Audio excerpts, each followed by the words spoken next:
Hello, friend. Let's talk about what we want versus what we need.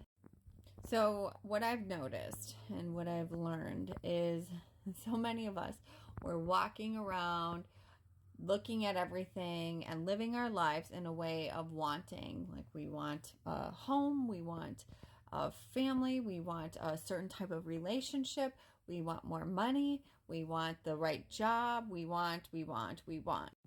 Now, I'm not saying that there's anything wrong with wanting per se. However, let's take a look at a little bit of a different perspective here and unpack our response and our attachments to the things that we think that we might want. A lot of the things that we desire, a lot of the things that we want are based on an egoic mind. They're based on the mind of, I don't have anything, or what I have isn't enough, or what I have I'm not happy with, or any of those types of thoughts that give way to feeling that we are in lack and that we don't have what we need. And while a lot of these things are valid, right? What I'm offering is to look at these things that we ask for.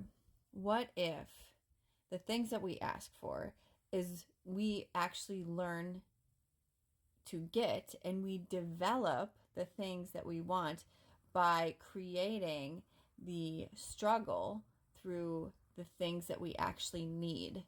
What I'm saying is that while we have an idea of what we want our lives to look like, how we get there is through the process of growth and expansion and whatever that can look like.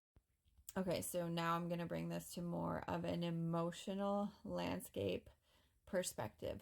So I ask for patience. I want patience.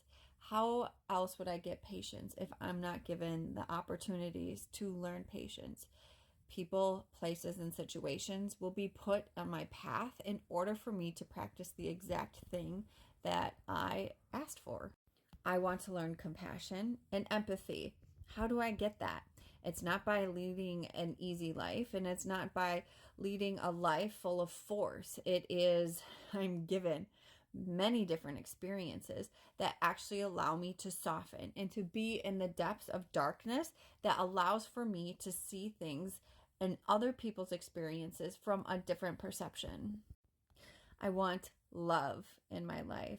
How do I learn what love is?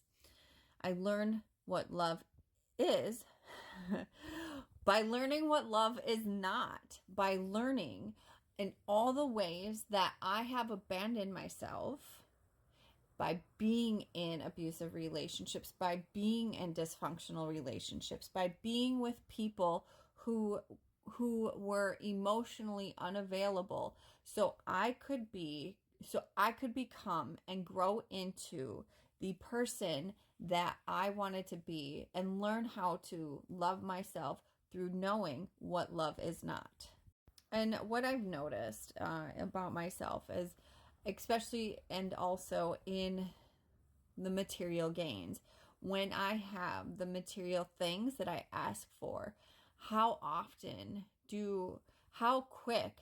quickly I was to forget what it was like to have not. I was gifted many things and I was quickly forgetful of what it's like to not have the things before I asked, like what it was like before I asked for those things.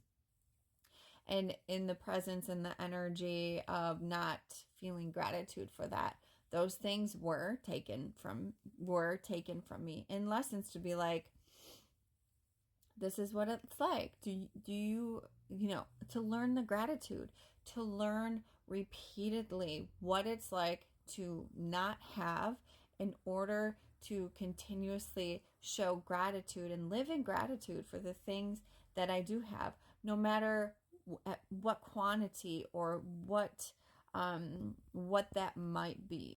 So a lot of times the things that we ask for is on like one side of the spectrum, right?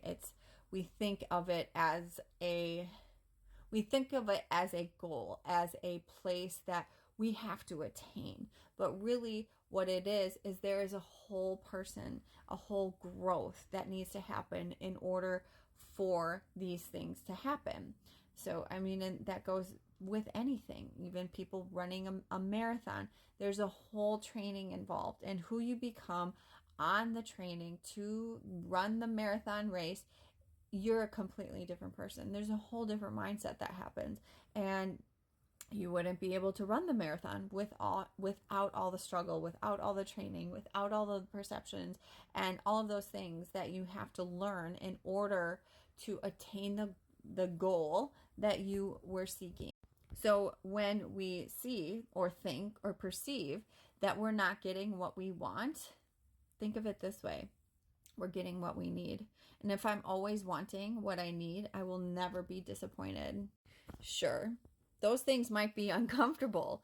Getting what I need might be a less than pleasurable experience. However, I trust in my process, and I know that what it is that I am needing to get to where I want myself to be is exactly what I need. And how can I be disappointed or upset with that if that is going to lead me to the places that I perceive where I want to go?